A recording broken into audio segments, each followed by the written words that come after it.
Okay, so there are issues across every campus, and so some people will mix fraternity and assault, and some people will look assault on campus, which many times is associated more with freshmen than anything else. But these are actually two separate task forces. But one national problem in universities and sexual assault. Worse, nobody's satisfied with the outcome. People who are purported to be victims sue because they don't think the university did enough.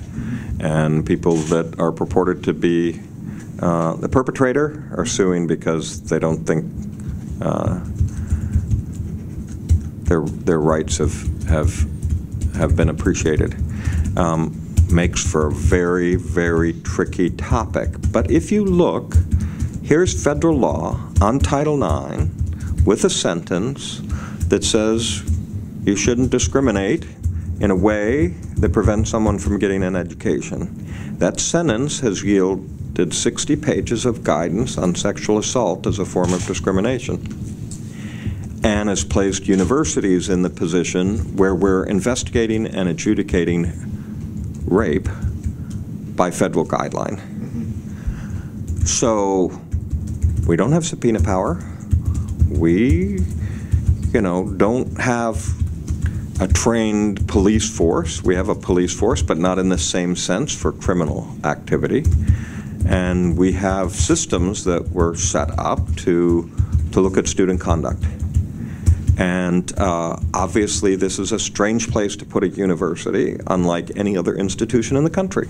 We're the only institution in the country where this is our responsibility to basically protect the victim and their identity, to help them be a survivor, to do it in a timely fashion, to investigate, to adjudicate, and to prevent. This 5 duties represented in a 60-page description of one sentence, okay? That's a challenge in anybody's book. What we have done is go through and systematically look at how we can improve all 5 duties with the Sexual Assault Task Force. 18 recommendations. I accepted all of them. One significant portion of that is to move to an investigative model with trained professionals and a panel of trained professionals to evaluate whether or not a sexual assault has occurred, as opposed to a process that was designed and has worked for many years in universities across the country that includes students that are judging and having a purported victim and a purported perpetrator sitting in a room together. Okay, none of that works very well, and so, in my opinion, it follows the law. It can be better. Okay, so we've moved into this new mode and model. We're looking at a lot of educational components here that make a big difference for victims for bystanders to step in and protect individuals that they believe are at risk. There's some things that are simple. Okay, we have a lot of different hotlines. Let's have one. And let that person guide you to the right location. Don't have to remember. Don't have to think. Let's help you get that advice as fast as you possibly can. There are many, many different elements of those 18 recommendations that I think will turn out to be fundamental. I think there's another element of this that is important. What's the outcome? So you heard about it. You heard something happen.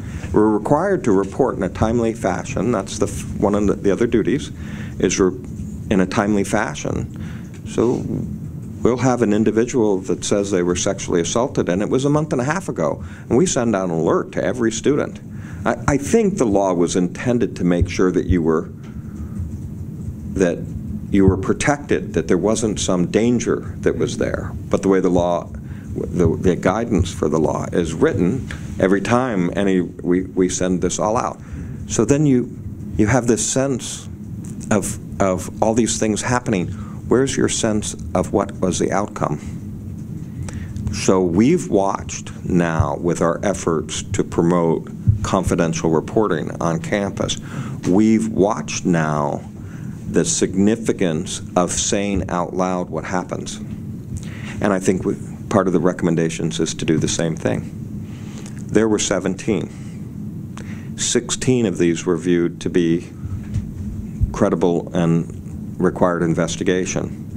Of those, you know, this happened to this group of students. These were adjudicated. 2 students were expelled.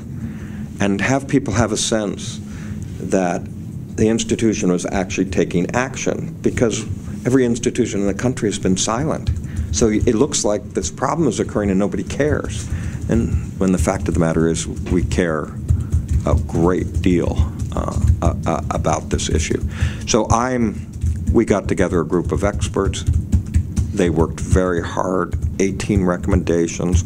I viewed them all as being very solid, and we're busily implementing every single one of them. The investigative model is now in place. And we'll hire a Title IX coordinator this summer. We'll hire an education specialist this summer. And you're going to watch all the programs that we do and the focus we have become much more coordinated.